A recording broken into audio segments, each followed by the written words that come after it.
Hello and I welcome you all to world affairs. मैं हूं प्रशांत Dhawan. Now एक बहुत ज़्यादा खराब न्यूज़ आ रही है अफ्रीका से। 66 बच्चे बताया जा रहा है कि द गाम्बिया नाम का देश है अफ्रीका में, वहां पर मारे गए इंडियन मेड दवाई लेने के बाद। और डब्ल्यूएचओ ने इस इशू पर इन्वेस्टिगेशन स्टार्ट कर दी है। यहाँ पे आप देख पाओगे बीबीसी का आर्टिकल है, WHO alert over India made cough syrup.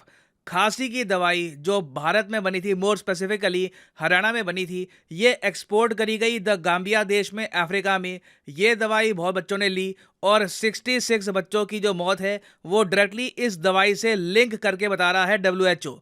और इसलिए डब्ल्यूएचओ ने यहाँ पर यह ट्वीट भी करी है। और यहाँ पर डब्ल्यूएचओ के चीफ डॉक्टर टेड्रोस खुद कह रहे हैं कि एक्यूट किंजरीज लिंक की जा रही है इस दवाई से, कि ये दवाई का जो कंजम्पशन है इससे इन बच्चों की जो किडनी है इसमें इतना नुकसान हो गया कि 66 बच्चों की तो डेथ अभी कंफर्म्ड है और डिटेल्स इन द फ्यूचर आ सकते हैं। आगे यहां पर याद करते हैं, the 4 medicine are cough syrup and cold syrup produced by Maiden pharmaceuticals limited in India. और अभी डब्ल्यूएचओ आगे इन्वेस्टिगेशन और कर रहा है और इंडियन गवर्नमेंट को ये लोग प्रोवाइड करेंगे डेटा कि किस तरीके से इनके हिसाब से, डब्ल्यूएचओ के हिसाब से, इन दवाइयों में कमियां थी या तो टॉक्सिक प्रोडक्ट यहां पर यूज किए गए हैं जिसकी वजह से अफ्रीका में बच्चों की मौत हुई। नाउ अगेन ये न्यूज बहुत शॉकिंग है क्योंकि कफ सिरप एक बहुत ही बेसिक मेडिसिन होती है। काफी बार गले में प्रॉब्लम होती है तो हम लेते हैं कफ सिरप। तो कफ सिरप से अगर बच्चों की डेथ हो जाती है और वो भी made in India cough syrup, international news बन रही है इसकी, डब्ल्यूएचओ यहां पर वार्निंग इशू कर रहा है। ये एक बहुत ज्यादा खराब न्यूज है फॉर इंडियन फार्मा इंडस्ट्री। तो डिस्कस करते हैं इस टॉपिक को इन डेप्थ के, यहाँ पर हुआ क्या है, भारत के लिए क्या लेसन आ सकते हैं यहाँ से, चाइना के साथ क्या हुआ था 2009 में। बहुत कुछ आपको जानने को मिलेगा। मगर आगे बढ़ने से पहले आपसे क्वेश्चन पूछूंगा। क्वेश्चन यहाँ पर यह है कि इस बार नोबेल प्राइज फॉर फिजिक्स ये दिया गया है इन 3 साइंटिस्ट को। इनको सम्मानित क्यों किया गया है? इन्होंने किस फील्ड में बहुत अच्छा काम किया जिसकी वजह से इनको ये नोबेल प्राइज मिला है? ये है यहाँ पे आपकी option, nuclear physics, quantum mechanics, neutron science या फिर स्पेस एक्सप्लोरेशन। कमेंट सेक्शन में करिए उत्तर, सही आंसर आपको मिलेगा वीडियो के अंत में। नाउ फर्स्ट ऑफ ऑल यहाँ पर मैं ऐड कर दूं कि ये पहली बार नहीं है कि एशिया से कोई दवाई अफ्रीका या फिर इवन किसी और कॉन्टिनेंट में गई हो और वहां पर लोगों की मौत हुई हो। 2009 में क्या हुआ कि चाइना की एक कंपनी थी, ये भी कॉफ सिरप बनाती थी और इन्होंने कॉफ सिरप एक्सपोर्ट किया था सेंट्रल अमेरिका में। सेंट्रल अमेरिका में एक देश आपको मिलेगा पनामा के नाम से।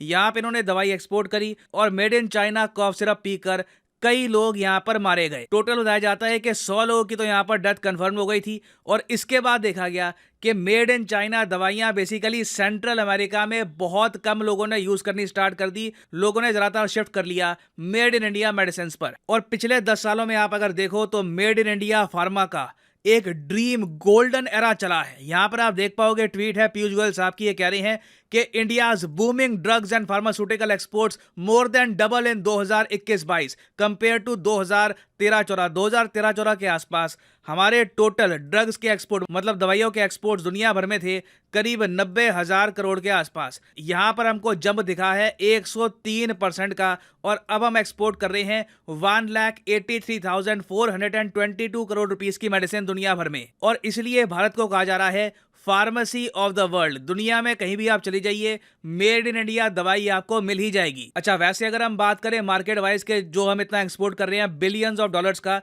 ये सबसे ज्यादा कहां पर जाता है? कौन सा रीजन है दुनिया का जो सबसे ज्यादा भारत की दवाइयां परचेज करता है? तो नंबर 1 पे आपको मिलेगा नॉर्थ अमेरिका। और ये मैं कहूंगा बहुत बड़ी जीत है भारत की, क्योंकि नॉर्थ अमेरिका में आपको मिलेगा मैक्सिको, यूएस, कनाडा, ये तीनों देश बड़ी क्वांटिटी में भारत से दवाइयां करते हैं परचेज। फिर नॉर्थ अमेरिका के बाद सिरा नीचे देखो आपको दिख जाएगा अफ्रीका। तो इसलिए ये जो न्यूज है ये बताया जा रहा है कि इंडियन फार्मास्यूटिकल इंडस्ट्री के लिए बैड न्यूज है, क्योंकि यूरोपियन यूनियन से ज्यादा हम लोग दवाइयां एक्सपोर्ट करते हैं अफ्रीका में। अफ्रीका में किसी भी देश में आप चले जाओ, कोई भी फार्मास्यूटिकल मेडिसिन आप परचेज कर लो, चांसेस हैं कि अगर आप 10 गोलियां लेते हो ना तो एक गोली तो इंडियन मेड आपको मिलेगी ही। और अफ्रीका में यहाँ पर आप देख पाओगे, बाय द वे ये आपके सामने अफ्रीकन कॉन्टिनेंट है और ये यहाँ पे आपको दिख जाएगा द गाम्बिया देश। द गाम्बिया देश की आबादी काफी कम है, सिर्फ 24 लाख की यहाँ पे आपको आबादी मिलेगी। राजधानी है इस देश की बांजुल और गाम्बिया से एक बहुत ही फेमस रिवर बहती है, रिवर गैम्बी। बहुत ही फेमस देश है ये इस पर्टिकुलर रिवर की वजह से। और सिंस आबादी यहाँ पर सिर्फ 24 लाख के आसपास की है, तो आप इमेजिन कर सकते हैं जो ये इंसिडेंट हुआ है कॉफ सिरप वाला, ये पूरे देश में जल्दी से फैल जाएगा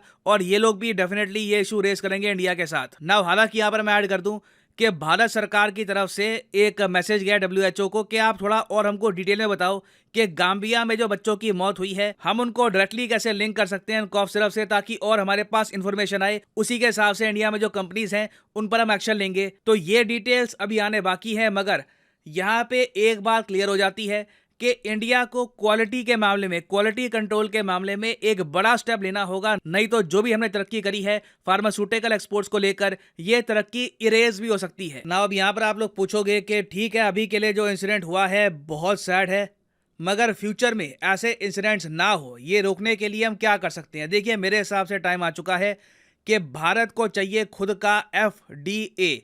एफडीए क्या है? देखो, एफडीए है फूड एंड ड्रग एडमिनिस्ट्रेशन। आपने अगर लाइफ में यूएसए की बनी हुई कोई दवाई देखी हो, कोई मल्टीविटामिन देखा हो, कोई अगर वे प्रोटीन का डब्बा देखा हो, तो वहां पे आप नोटिस करोगे यूएसए में जो भी दवाई बेचते हैं ये लोग, कुछ भी पैकेज खाना खाते हैं ये लोग, वहां पे एक स्टैंप लगा होता है एफडीए का कि ये आप जो चीज कंज्यूम कर रहे हो ना, ये एफडीए अप्रूव्ड है।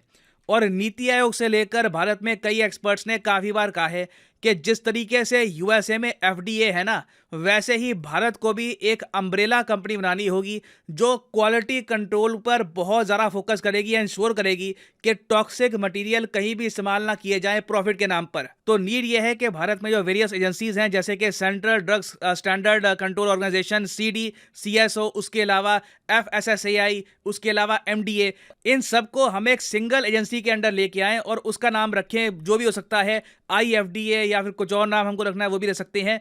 क्योंकि मैं आपको ये बता रहा हूँ, यूएसए में ना जो भी ये लोग प्रोड्यूस करते हैं दवाई, उसकी क्वालिटी को लेकर दुनिया को इतनी एश्योरेंस होती है कि भारत की मार्केट में काफ़ी बार उन प्रोडक्ट्स की बहुत डिमांड होती है जहां पर एफडीए का स्टैंप लगा होता है। क्योंकि एफडीए के स्टैंप का मतलब ये होता है कि इस प्रोडक्ट में कोई टॉक्सिक मटेरियल नहीं होगा, बिल्कुल ह्यूमन कंजम्पशन के लिए ये सेफ है। और इसलिए आप देखोगे कि यूएसए में अगर थोड़ी बहुत कुछ दवाइयाँ बनती भी है, वे प्रोटीन बनता भी है, ये इंटरनेशनल मार्केट में जाता है ना, तो एफडीए के स्टैंप की वजह से बहुत महंगा बिकता है।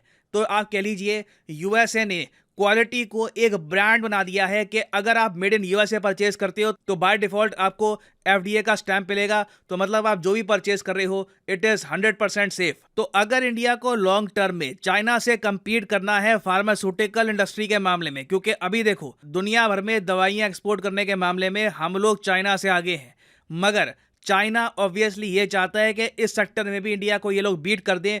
इसके लिए ये लोग बहुत तैयारी कर रहे हैं। तो नीड ये है कि इंडिया कॉन्स्टेंटली अपनी जो क्वालिटी है मेडिसिन की, इसका स्टैंडर्ड बढ़ाता रहे। ना सिर्फ इंडिया को फार्मेसी ऑफ द वर्ल्ड कहा जाए, ये कहा जाए कि अगर भारत से निकली है ना मेडिसिन तो इट इज़ 100% सेफ, कुछ प्रॉब्लम नहीं आएगी। बट अभी के लिए डब्ल्यूएचओ की जो ट्वीट्स हैं इनसे प्रॉब्लम बिल्कुल आएगी।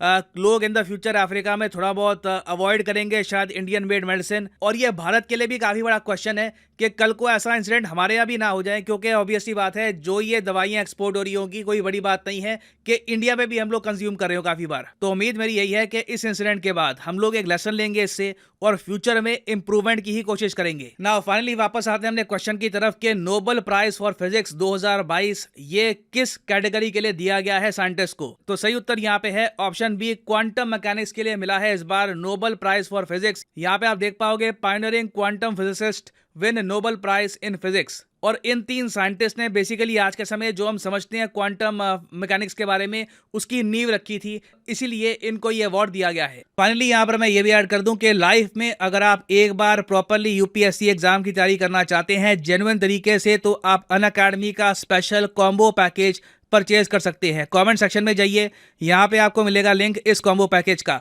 नाउ इस कॉम्बो पैकेज की खास बात यह है कि आपको यहाँ पर प्रीलिम्स, मेंस और ऑप्शनल तीनों की तैयारी करने का मौका मिलता है इन अ सिंगल परचेज। ये सारे जो आप कोर्सेज हैं अलग अलग परचेज करोगे तो 10 to 15,000 रुपीज आपको एक्स्ट्रा पे करने होंगे। तो कॉम्बो में वैसे ही आपकी सेविंग होती है। तो अगर मान लीजिए अभी आपका प्लान है कि आप 2-3 साल में आराम से यूपीएससी के एग्जाम का एक प्रॉपर अटेम्प्ट देंगे, तो जो 36 महीने का कोर्स है ये आप कर सकते हैं परचेज। मगर जो प्राइसेस यहाँ पर लिखे हैं कभी भी पे मत कर देना। सिंपली यहाँ पर कोड यूज करो PD10 और प्राइसेस गिरना स्टार्ट हो जाएंगे। The prices will start falling. सिर्फ 3,000 रुपए में यूपीएससी ऑप्शनल, प्रीलिम्स, मेंस तीनों की तैयारी आप कर सकते हैं with Unacademy. So use the code PD10 and save money. So इसी नोट के साथ ये है वीडियो का अंत। Thank you for listening and as always God bless you all.